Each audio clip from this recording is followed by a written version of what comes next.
Ça y est, on va pouvoir commencer. Je vois qu'il y a pas mal de monde qui nous rejoignent. Coucou Luc Guédose, Vincent, Christine, voilà, Champagne Dobby, Salvatore. Eh bien, bonjour à toutes et à tous. Bienvenue pour le premier live organisé par les vignerons indépendants de Champagne, au cours duquel on va essayer de parler, bien sûr, de Champagne, de terroir, de vignerons et de dégustation et d'accords mets et vins. Voilà, bah écoutez, c'est un premier live que nous avons souhaité, bien sûr, interactif. N'hésitez pas à laisser vos questions, vos remarques, et on essaiera d'y répondre au fur et à mesure de la séance qui va durer à peu près une demi-heure. On va essayer de rentrer dans les clous. Bonjour à Fiona qui nous rejoint également. Voilà, donc quelques mots avant que la vigneronne nous rejoigne, Bertille. J'attends son petit poste. Et vous présenter simplement déjà ce qu'est les vignerons indépendants de Champagne. Hein, puisque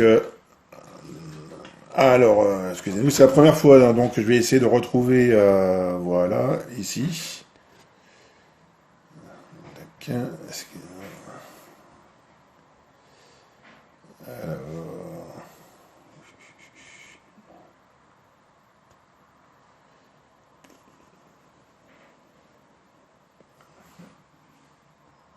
Bertille en même temps.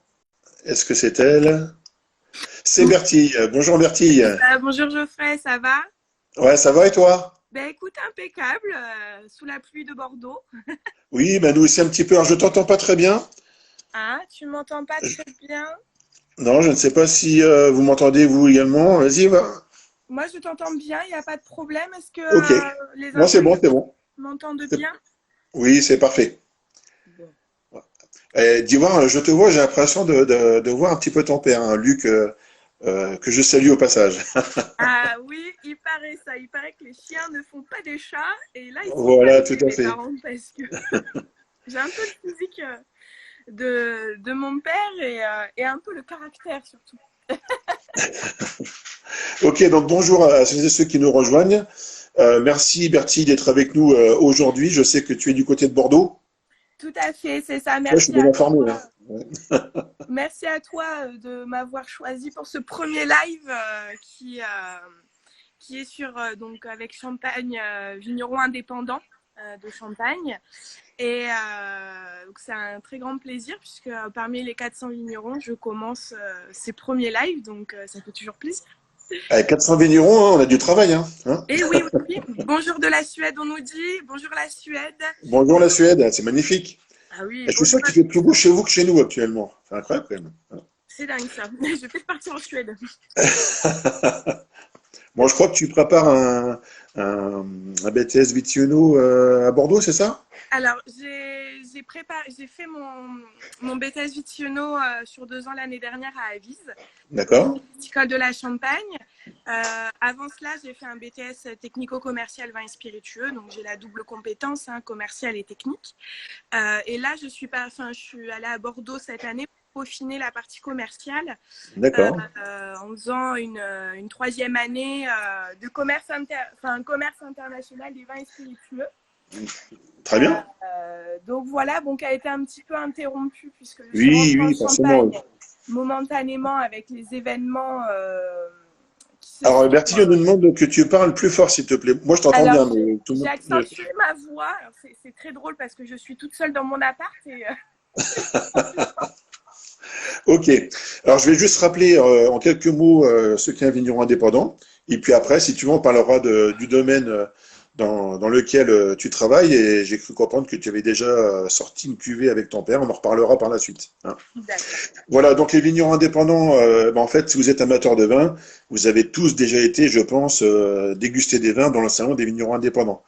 Vous retrouvez le logo, donc le vigneron qui porte une barrique ou un tonneau, hein. Et donc les vignerons en Champagne, c'est la fédération régionale, hein, qui comprend donc 400 vignerons, donc qui participent donc à cette Le fédération. petit logo, hein, Voilà exactement. le logo. Merci, merci Bertille.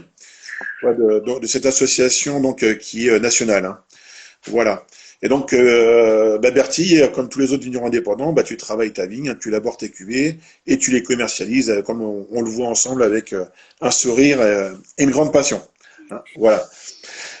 Alors, le champagne Guedos Forget, donc c'est un champagne qui est élaboré sur vos vignes qui sont présentes dans ce qu'on appelle la Grande Montagne de Reims, dans un magnifique cru qui s'appelle, un premier cru même, qui s'appelle Lude.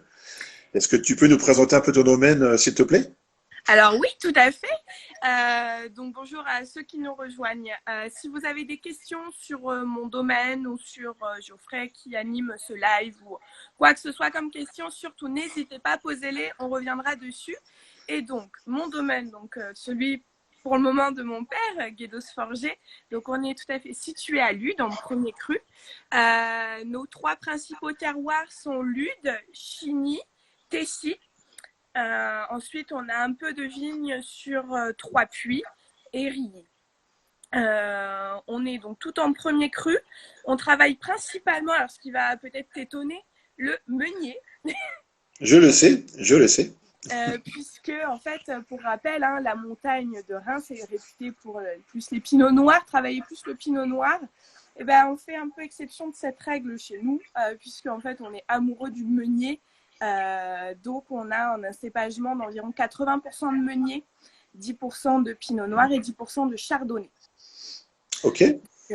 On n'a aucun achat de raisins puisque nous sommes vignerons indépendants. Donc, c'est la globalité de nos raisins viennent de nos vignes. Salut Alexis qui nous rejoint également, Alexis Lecomte Salut Alex, Alex aussi, donc vigneron indépendant, je le précise. de la vallée de la Marne aussi. C'est ça.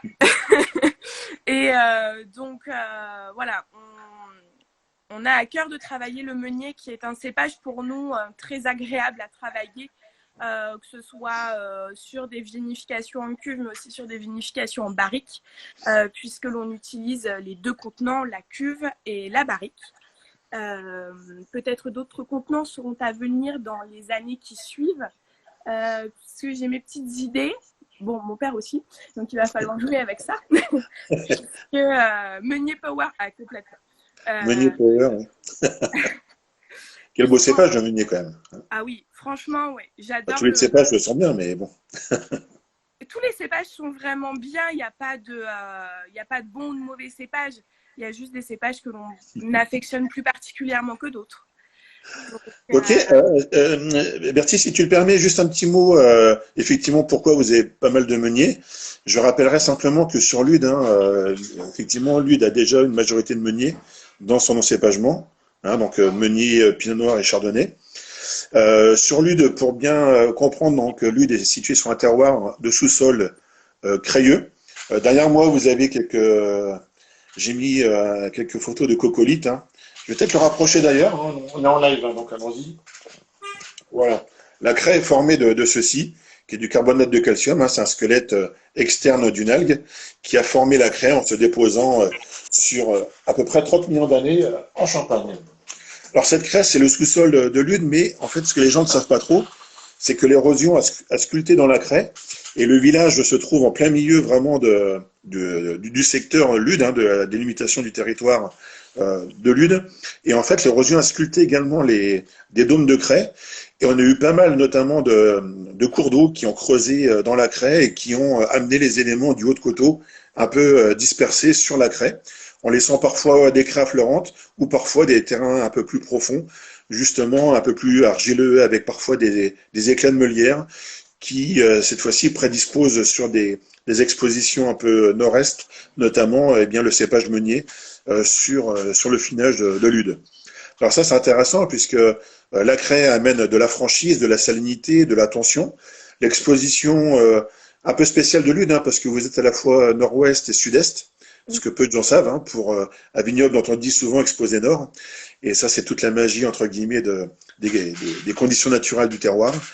Et effectivement, on va trouver beaucoup de chardonnay également. Sur les terrains, effectivement, un peu plus crayeux, qui restent bien exposés. Donc avec des belles sensations de fruité tendu. Et puis des pinots noirs qui ont beaucoup de caractère. Et je sais que pour avoir dégusté quand même pas mal de champagne de Lude, on est quand même sur des vins qui ont toujours des grandes fraîcheurs, beaucoup de matière, quelquefois vraiment des matières dignes vraiment des argiles fortes, hein, entre guillemets. Le côté siliceux des meunières qui ramène le côté fumé, épicé et autres. Et généralement, ce sont des cuvées qui, au vieillissement, du moins à la maturation, développent vraiment beaucoup de caractère, de nuances, et sont des vins vraiment très intéressants d'un point de vue gastronomique, notamment. Donc on le découvrira, j'espère, on le retrouvera dans la cuvée qu'on dégustera plus tard dans ce live. Effectivement. Alors, justement, nous allons. Je crois que toi, tu as déjà ouvert ta bouteille, non? Oui, j'ai tout préparé. Oui. Mais peut-être avant, je voulais revenir un peu plus sur. Oui, c'est ça, j'ai la même, Voilà. Bertie 2009. Voilà. Je voulais revenir un peu plus sur le domaine puisque j'ai oublié de préciser, on a une particularité assez intéressante. En 2008, mon père a décidé de planter du petit mellier. Oui, alors je voulais le garder un peu pour après, mais on peut déjà en Ah, parler on maintenant, hein. reviendra après alors. Non, non, non, mais vas-y, hein, tu es dedans, c'est parfait. Puisque l'histoire veut que une forte demande de blanc sur le marché de la part de nos clients.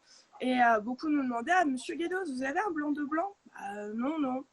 Et puis ça lui trottait dans la tête, hein. Il est toujours en réflexion continue. Enfin, il n'arrête pas de réfléchir sur comment évoluer aussi, comment faire plaisir à sa clientèle, mais aussi comment se faire plaisir soi-même. Et là, il s'est dit, j'aime pas faire comme les autres, un 100% blanc de blanc, 100% chardonnay. Mhm. Je vais faire autrement. Et je vais planter du petit mellier. Donc, on a une dizaine d'arbres. Alors, quoi, le petit premier est un cépage blanc? C'est un cépage blanc, le petit mellier est un cépage blanc au même titre que le chardonnay, cépage blanc, donc peau blanche à pulpe blanche, d'où le fait de blanc en fait aussi. Et donc on a une dizaine d'arbres qui a été planté à 2 endroits différents sur Lude. Et en fait, c'est un cépage qui est extraordinaire. Sur quel, excuse-moi Bertie, sur quel lieu dit? Alors, on est sur. Alors là, alors, je ne saurais pas exactement, je suis désolée, je ne saurais pas exactement te dire les Ah, lieux c'est une dits. colle. Je vais juste, tu vas peut-être savoir un peu plus. Quand tu vas en fait en direction de Chigny, tu as le Oui, haut, les vignes en haut côté bois. oui, Donc là, en fait, on a mis une parcelle de petits melliers sur les hauts.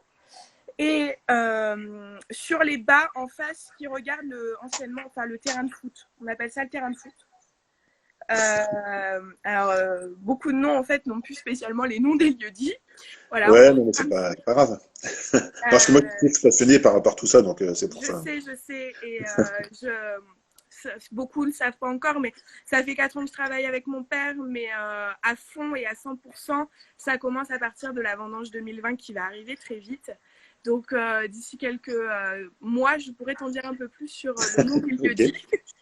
Mais voilà, on a à peu près donc, le haut de Lude et le bas de Lude en allant vers Chine. Donc, c'est là où sont comptées les 2 parcelles. Et étonnamment, à l'époque, quand mon père demande conseil pour savoir où planter ce petit mellier, on lui répond au niveau du terrain de foot, tu verras lui qui vont être super. Ouais, par contre, au niveau du bois, je m'y tenterai pas trop. Et étonnamment, c'est l'inverse. Au niveau du bois, ils sont superbes. Parce que ce qu'on oublie un peu, c'est que de ce côté-là, effectivement, vous avez une source qui arrive de Chigny et une autre source qui passe par le village et qui redescend. D'ailleurs, tu sais qu'il y avait un moulin à eau, notamment sur le secteur de Moulin à Vent, Moulin Setso, ce sont des lieux dits. Donc il y avait plusieurs moulins. Bonjour Champagne Oudiette qui nous rejoint, Anna également. Bonjour. Et donc pour celles et ceux d'ailleurs qui nous rejoignent, je reprécise que nous sommes avec Bertie Guédos, donc du champagne Guédos Forgé à Lude, dont nous essayons de percer tous les secrets. Voilà, effectivement, donc ce sont des terroirs qui sont très différents. Et les Hautes-Côteaux, ce qui est bien dans les Hautes-Côteaux, c'est qu'on a pas mal d'arêtes crayeuses notamment, qui donnent beaucoup de nuances par rapport au terrain un peu plus argileux qu'on peut trouver. Et d'ailleurs, pour celles et ceux qui ne savent pas, mais le Lude a donné le terme ludien en géologie, qui est vraiment un étage très particulier. C'est un lac qui a déposé des calcaires durs sur le ludien. Et en dessous, dans le lutétien supérieur, il y a beaucoup d'argiles qui ont servi à faire notamment des tuileries qui étaient encore présentes au début du 19e siècle, jusqu'à la fin du 19e siècle, d'ailleurs à Lude, notamment sur le Cran de Lude. Et d'ailleurs, le Cran de Lude, pour celles et ceux qui passent un peu par là pour aller à Épernay, de Reims, sachez que quelquefois, on croit qu'on a un ravin de chaque côté de la route. Et bien, effectivement, parce que la route a été, entre guillemets, développée sur une arête crayeuse qui sort notamment du plateau. Enfin, qui rejoint le plateau plutôt. D'où la sensation d'avoir d'être dans la montagne, hein, puisqu'on a des ravins. Tout à fait, avec des Voilà, virages parfois un petit peu, alors serrés, pas ceux des virages quand on va en station voilà, d'essai, oui. mais souvent dangereux et auxquels il faut faire attention. Donc en fait, on comprend mieux pourquoi on a ce relief-là quand on prend la route. Très intéressant. Ouais. Et d'ailleurs, le cran, ça veut dire entaille. Donc on a vraiment une entaille effectivement à cet endroit-là, et la route suit une crête crayeuse, hein, qui redescend jusqu'en bas, hein, puisqu'on a ensuite un dôme de craie, hein, et là s'arrête la craie affleurante, puisqu'ensuite vers le bas de coteau, on a beaucoup plus d'épandage de limon, de gravier, etc., hein, de craie, et toute la complexité du cru est là en fait, hein, Oui, hein, tout toute à la fait. nuance. Ok, on revient au domaine. Il nous reste un quart d'heure à peu près. Ok, Est-ce que, nickel. est-ce que tu veux dire autre chose sur le domaine? Notre domaine est certifié haute valeur environnementale depuis 2014. On a fait partie des premiers à franchir le cap. Avant cela, on était déjà quasiment en zéro herbicide, zéro insecticide. Et depuis 2014, en fait, on l'est complètement. Donc, on va vraiment plus loin que la certification de valeur environnementale. On a remis les charrues derrière le tracteur et voilà, on a retravaillé nos sols comme le faisaient nos ancêtres. Puisque mettre des herbicides, ça nous correspondait plus. Enfin, ça abîmait notre terroir et voilà, on a préféré faire un peu à l'époque, comme à l'époque, on Ouais, avait ouais. les charrues avec le tracteur d'époque. Hein, lui, il n'a pas changé. Et tu sais que ces pratiques sont hyper importantes, hein. Alors je me suis pas présenté, hein, moi c'est Geoffrey Orban des Ducavin, également indépendant. Moi je travaille avec tous les producteurs de champagne, hein. Euh, Notamment je travaille sur l'analyse de parcelles de vignes, donc l'analyse de fausse pédologique où je déguste la terre, les différents horizons.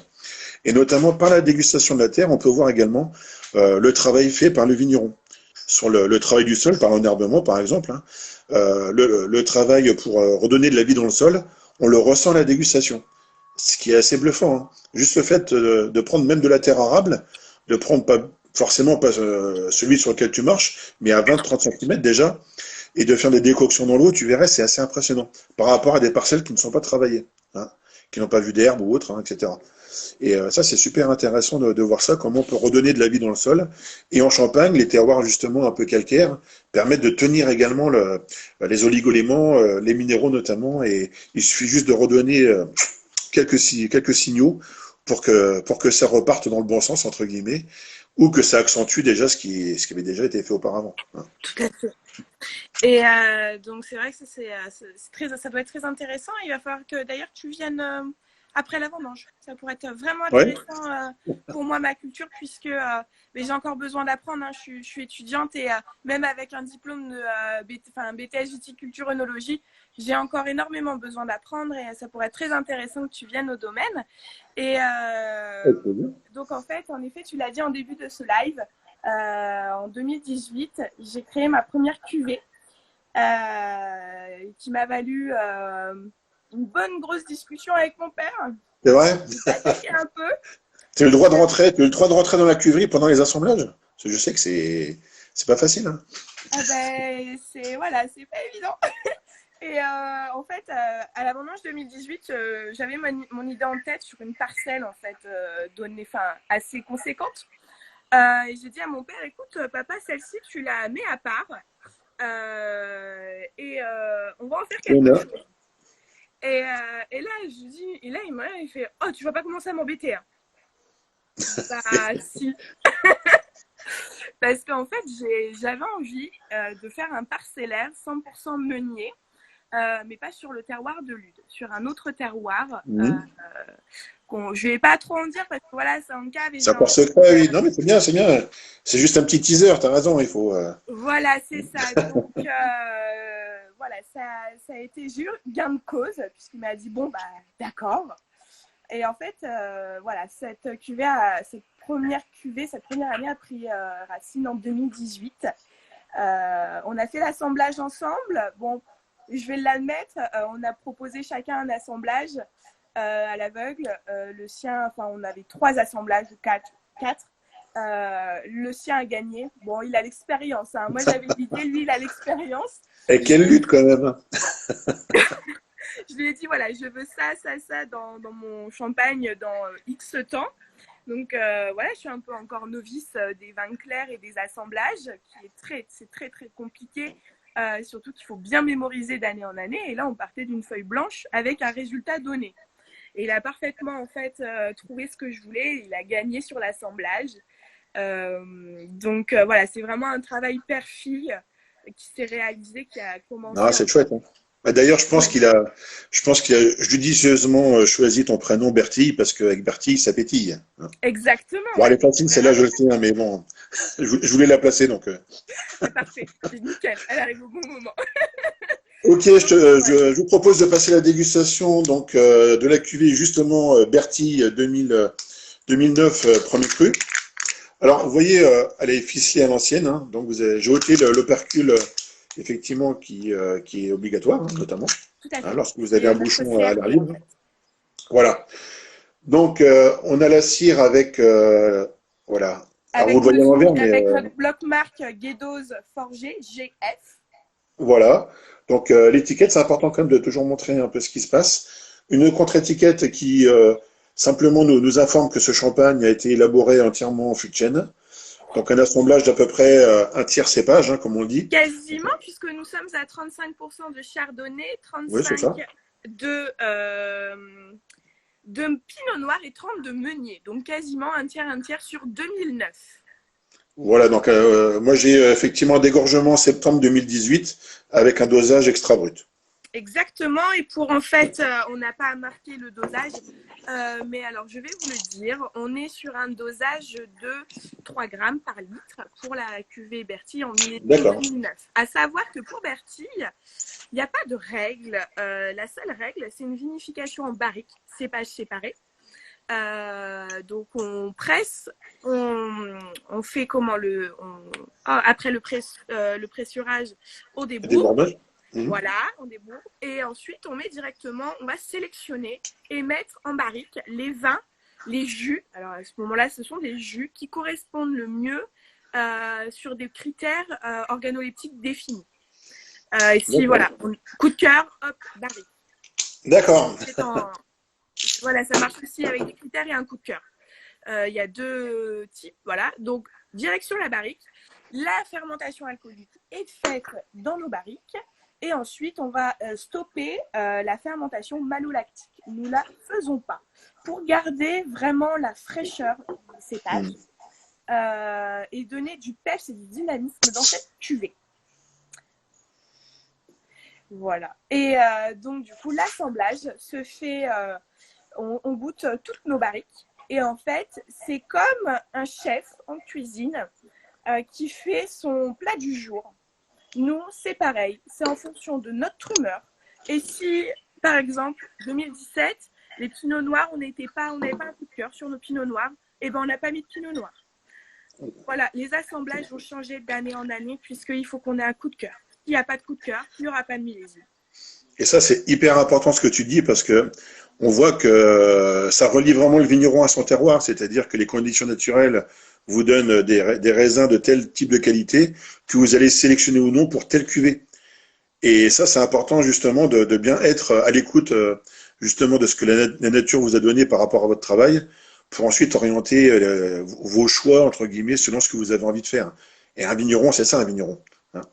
C'est ça, un vigneron respecte son terroir, écoute son terroir et voilà, on ne fait pas pour faire, ça ne sert à rien. On fait la cuvée Bertille, elle se fait parce que waouh, là c'est ok, on fait. S'il n'y a pas de waouh, bah c'est tout, on fait pas.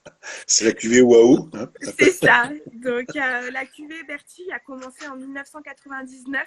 Je suis de 97, donc j'étais déjà là en fait lorsque mon père a eu pour idée de travailler avec mon grand-père et il avait envie de remettre de la barrique. Alors je vous explique pas. Mon grand-père, quand mon père lui a dit ça, oh mais attends Luc, moi je les ai enlevés les barriques, c'est pas pour que tu viennes t'embêter à en remettre. Ah bah si. Vous voyez comme quoi une génération. Non, oui, les choses, oui, non, mais c'est souvent comme ça, hein. Donc voilà, et il l'a appelé Bertille en hommage à moi. Enfin, hommage, bon, je suis toujours vivante, hein, mais puisque la cuvée de ma grande sœur Agathe, à l'époque, existait déjà. Donc il voulait, elle s'est arrêtée par la suite, elle a repris naissance en octobre. Mais voilà, il voulait du coup une cuvée Bertille. Et c'est sa cuvée vinification en barrique qui a pris le nom de Bertille. Mais c'est un hommage à ta naissance, hein, puisqu'elle est millésimée, donc. Exactement. Ouais. Alors, 2 ans trop tard, puisque je suis 97 et que 97, bon, il y a même pas de. Si, il y a un millésime chez nous, ça va. Mais bon, c'était pas une année transcendante. Oui, alors 2009, effectivement, on a tous en mémoire un 2009 solaire, hein, Tout à fait. effectivement, donc quelque chose d'ensoleillé, mais n'oublions pas qu'on reste quand même sur la Grande Montagne avec une exposition, comme on l'a vu, très nuancée, mais quand même avec des sous-sols qui gardent aussi la fraîcheur, et puis un microclimat, parce que je ne vous ai pas dit, mais l'essentiel du vignoble se trouve quand même dans la partie haute du coteau, dans un endroit qui est quand même assez, entre guillemets, euh, entourage justement de monticules de craie. Et donc, on a un micro-terroir qui se fait là, qui est vraiment très intéressant, hein. Et il ne faut pas oublier notamment qu'au petit matin, on a les masses d'air humide qui descendent vers le bas de versant. Donc, ce qui permet notamment de ne pas avoir trop de stagnation de ces masses d'air. Donc, il y a tout un mix comme ça, terroir, qui est vraiment très fascinant, je dirais, sur l'Ude, hein, pour bien comprendre le finage. C'est vraiment pas évident. Dans tous les cas, bon, moi j'ai déjà plaisir alors je suis désolé effectivement pour celles et ceux qui n'ont pas la cuvée, qui sont en face de nous et qui nous regardent et qui nous écoutent. D'ailleurs, je vous remercie. Nous allons essayer déjà de vous faire retranscrire un peu ce que l'on sent, voir avec quoi on pourra l'accommoder, et puis bien sûr comment et où la trouver, hein. Exactement. C'est quand même comme ce qui est important, hein. Voilà. Bertille est pour 2009 100% Lude. D'accord. Voilà, c'est Meunier, Chardonnay, Pinot Noir de Lude. Donc on va Alors voir. moi déjà j'ai une Europe qui est bien sûr colorée, hein, qui a un aspect un peu bon bien sûr lumineux, un peu satiné, hein, c'est-à-dire qu'on s'attend à avoir vraiment de la matière, de la concentration, beaucoup de profondeur. Donc je suis sur un or jaune, hein, qui a peut-être des petites nuances un peu jaune topaz, donc le côté un peu jaune vert mais dans l'or, hein, notamment. Donc ça c'est signe également d'un peu d'évolution, hein, bien évidemment. Alors si vous faites tourner votre champagne, vous allez dessiner donc un arceau qui est plutôt assez fin, ici assez délicat, hein, qui stagne un tout petit peu sur le verre, donc signe d'une accroche en bouche quand même, d'un peu de mâche à attendre, notamment de présence dans le milieu de bouche également. Ensuite, si vous le prenez au nez, alors, bien sûr, vous n'avez pas forcément champagne, mais je vous invite à ouvrir une autre bouteille de chez vous, hein, peu importe. Le principal, c'est de partager et de s'amuser avec le champagne, hein. Et bien sûr, Exactement. avec vos convives, hein. Donc c'était une cuvée qui a été passée sous bois. Moi j'ai un côté chardonnay qui s'exprime déjà bien, hein, notamment sur ce côté un peu noisette grillée, hein. Donc là on sent un peu l'évolution, mais c'est très agréable, hein. Côté un peu pâtissier comme ça au premier nez. D'ailleurs le côté un peu beurré, le côté un peu épice douce, hein, amené également par la patine boisée, est très intéressante puisqu'on sent pas le bois, on sent vraiment quelque chose de bien intégré et qui participe à la gourmandise du vin notamment et à sa richesse. Voilà, et puis après, bon, les cépages noirs forcément arrivent, hein.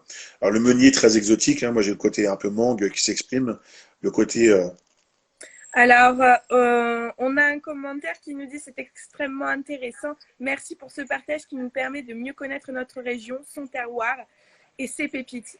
C'est vrai, merci haute santé. pour ces découvertes, hein. C'est même moi, j'en apprends sur mon terroir. Donc, de toute façon, on n'a pas assez d'une vie pour en apprendre. Ça, Ça c'est clair, hein. voilà. Même sur notre métier, on en découvre Ouais, tous les bah, jours. complètement, hein. Et de toute façon, l'idée de ces lives, hein, c'est ça, hein, c'est d'échanger, d'en savoir un peu plus Exactement. et qu'on fasse avancer le schmilblick, hein, comme on dit, hein. Hein, que tout le monde s'y retrouve et qu'on prenne surtout plaisir et qu'on comprenne pourquoi on prend du plaisir, hein. Comme ça, on peut le retrouver plus facilement, hein. Donc ce côté un peu presque un peu pomme chaude, un peu tatin, hein, Mm, mm, mm. qui ramène également cette gourmandise. Et c'est là qu'on voit vraiment l'effet millésime, hein, notamment, Tout hein, à sur le fait. côté un peu confit comme ça. L'effet millésime, et puis on a aussi l'effet vigneron, puisque mon Mm. père, et on l'aura plus en bouche, aime bien des millésimes gourmands. Bah, ça tombe bien qu'il soit à l'Ude, hein, notamment, Exactement. hein, Et parce il que l'Ude, aime la les bonnes terres, gourmandise, voilà, les colluvions et les terres argileuses, c'est fait vraiment pour la gourmandise des vins, hein. tout à fait. Et en fait, il aime le côté gourmand, et ce qu'il n'aime pas, c'est les champagnes lourds en fin de bouche. Et Mm. on a la chance avec, comme tu l'as pu le dire, les terroirs de Lude amènent aussi cette salinité et cette fraîcheur et on la retrouve, voilà. Ouais. 2009 a beaucoup de corps en bouche, c'est explosif au début, et après, une jolie pointe de fraîcheur vient rincer, entre guillemets, nettoyer le palais, et ne laisse pas un palais lourd et chargé. Ah, ça nous laisse un peu de matière quand même, hein, de la matière sèche, mais effectivement, comme tu le dis, hein, c'est empreint d'une fraîcheur, d'une salinité. Et puis derrière, on a un fruit quand même qui repart. C'est iodé en même temps. Enfin, on a vraiment beaucoup de caractère, hein. C'est quand même une cuvée de caractère, hein, qui est Oui, quand même hyper élégante. On c'est a ça. beaucoup de présence en milieu de bouche et comme tu dis, on a bien la virgule en arrière-bouche là Tout qui nous à fait fait. saliver et qui donne beaucoup d'appétence, hein, notamment pour la table. Alors il est midi. Je viens juste de prendre en bouche le champagne. J'imagine que c'est un champagne. Alors moi, j'ai sorti un petit peu avant quand même, hein, Bah, parce que c'est un j'écoute, on va champagne. Voilà, c'est essayer. un 2009. Je l'avais ouvert Travaillé, aussi avant. ouais, Euh, travaillé un peu en fût. Donc ce sont des champagnes, bien sûr, qu'il faut servir frais. Parce que faut servir toujours le champagne sur sa fraîcheur climatique de base. Par contre, c'est un champagne qui va s'ouvrir avec sa densité, donc avec l'alcool, et donc avec la température. Donc c'est un champagne qu'on va pouvoir découvrir dans son évolution aromatique et tactile jusqu'à 12, 13, 14, 15 degrés. Mais au départ, on le sert toujours frais, sinon on va passer quand même à côté de cette fraîcheur crayeuse qui est quand même l'ossature du vin. Tout à fait. Et donc, en fait, en effet, il est midi et c'est l'heure aussi pour beaucoup d'aller se retrouver à table pour, euh, pour le repas du midi. Et Bertille 2009, comme chaque millésime de Bertille, est une cuvée d'apéritif, mais pas que. C'est une cuvée de gastronomie qui, pour 2009, peut s'associer sur une jolie entrée avec un beau carpaccio de Saint-Jacques avec juste un filet d'huile d'olive et de la fleur de sel. Pour moi, nous, Mhm. c'est des choses simples, mais en fait, qui embellissent Bertille. Après, je te laisse faire une proposition d'accord. Comme ça, Ah ben, ouais, c'est un champagne avec lequel, comme tu le disais, on va soit chercher le côté fraîcheur, le côté crayeux, soit on va chercher le côté fût argile. Donc on a plusieurs possibilités. Moi d'emblée, là sur la gourmandise, alors la fraîcheur, effectivement, moi je partais sur un turbo, tu vois, avec une sauce crémée au maïs. Tu sais, au mixeur, tu passes un coup de maïs avec un peu de beurre salé et tu fais ouais. un petit velouté comme ça sur lequel tu déposes ton blanc de turbo. C'est super élégant et ça fait un petit rappel. Et pour l'audace, ça j'ai vu ça, pardon, chez Arnaud Lallemand, tu peux même rajouter un petit peu bon, ça ne le fait plus maintenant, mais de rajouter un peu de popcorn salé, tu vois. Ou sinon tu le mets dans le mixeur, ça ramène encore un peu de punch. Et ça rappelle le côté pâtissier. Et puis sinon, là, soit les chines de porc confites au miel, ou éventuellement une souris d'agneau, tu vois, confit avec un miel de la montagne de Reims, par exemple. Là, ça peut être très intéressant aussi. Puisqu'il a quand même cette capacité d'accompagner quand même des viandes comme l'agneau ou des choses comme ça, L'agneau, exactement, hein. qui L'agneau, le sont des viandes veau, un peu plus fortes que du exactement. poisson. Mais il a cette capacité, en fait. Il est très impressionnant sur ça et très intéressant de pouvoir accompagner des viandes, des poissons. Il est multicarte, en fait. Euh, Tout dépend de ce qu'on veut révéler du champagne. C'est ça. Et voilà, là où on veut l'amener. Non, mais tout à fait, hein. Ici, on pourra partir même sur des riz de veau, tu vois, des choses comme ça, hein, avec des sauces qui nous rappellent, qui nous ramènent un peu sur la fraîcheur. Alors, en ce moment, là, au niveau du fromage, hein, ce sont les tomes. Donc là, on est complètement dedans, hein. Hein, les tomes de Savoie, voilà, c'est un nectar fermier, artisanal. On est complètement dans l'esprit, hein, euh, bien évidemment, hein. C'est un Exactement. champagne qui nous invite un peu voilà, à s'aérer, à s'ouvrir. On sait qu'on vient de sortir quand même, enfin, on l'a encore un petit peu, hein. On est un petit peu piégé par ce qui est arrivé, mais bon, le champagne, c'est un moyen d'évasion absolument formidable, hein. Mais tout à fait. Et puis c'est aussi, on peut commencer un peu à se retrouver avec nos amis et notre famille. Donc c'est le moment de se retrouver et d'ouvrir une bouteille de champagne vigneron indépendant. Il y en a une large gamme sur le marché puisque nous sommes 400 vignerons indépendants en Champagne. Et voilà. Donc on me demande, alors Artisan Bubule, Bubbles, désolé, Oui, qui j'ai est pas, donc moi. Rudolf de Belgique, la disponibilité du Bercy 2011. Il nous en reste un peu. On arrive vraiment sur la fin, donc si vous en voulez, il faut entre guillemets se dépêcher. Ensuite, on propose 2011, qui est un autre profil où on est plus sur le côté citron confit, poivré, puisque une année complètement différente de 2009. Nous n'avons pas fait 2010. Voilà, si on me demande où est 2010. Et on a du 2013 aussi à la vente, où là, on arrive sur un millésime plus tardif, vendange en octobre. Donc, pareil, encore un autre profil. Et 2012, lui, il se repose encore en cave. Il était un peu feignant, il n'avait pas envie de sortir. Là, je vois qu'Artisan Bubbles nous propose un carpaccio de truffe. Hein. Oui. Moi, je suis complètement d'accord. On parlait de la Saint-Jacques. Ici, Oui. notre Saint-Jacques, on peut juste un peu la saupoudrer de quelques flocons de truffes comme ça, quelques éclats de truffes. Ce serait merveilleux, notamment quand Champagne s'aère, hein, parce que là, on commence vraiment à ressentir vraiment la profondeur du vin. Hein. Et là, aller chercher justement les viandes, etc., les risottos aux truffes, etc., etc. De toute façon, la Bertie, je la qualifie comme à mes clients un feu d'artifice. Ça commence doucement et après, ça s'ouvre et ça éclate. On a même des petites nuances, un peu de silex. Hein. Donc là, c'est le signe des éclats de pierre meulière, hein, qu'on retrouve pas mal, notamment sur l'huile aussi, et qui ramène ses côtés épicés, fumés et silex. Hein. Et c'est là où on va chercher la viande, hein, clairement, après aération. Où est-ce qu'on peut trouver tes champagnes, Bertille? Alors, mes champagnes, on peut les trouver donc en vente directe à la propriété. Ça y est, le caveau a ouvert à nouveau avec tous les gestes barrières mis en place. Juste nous prévenir en fait de votre venue pour qu'on puisse bien s'organiser et éviter de surcharger notre caveau de dégustation. Ensuite, nous sommes présents sur 2 salons de vignerons indépendants, celui de Lille et celui de... Alors, Lille en novembre au Grand Palais et Paris, porte de Versailles, fin novembre, début décembre. Voilà, on fait 2 salons de vignerons indépendants. Et ensuite, sur notre site internet, on a une boutique en ligne. Et après, chez certains restaurateurs, on peut nous retrouver dans les cartes.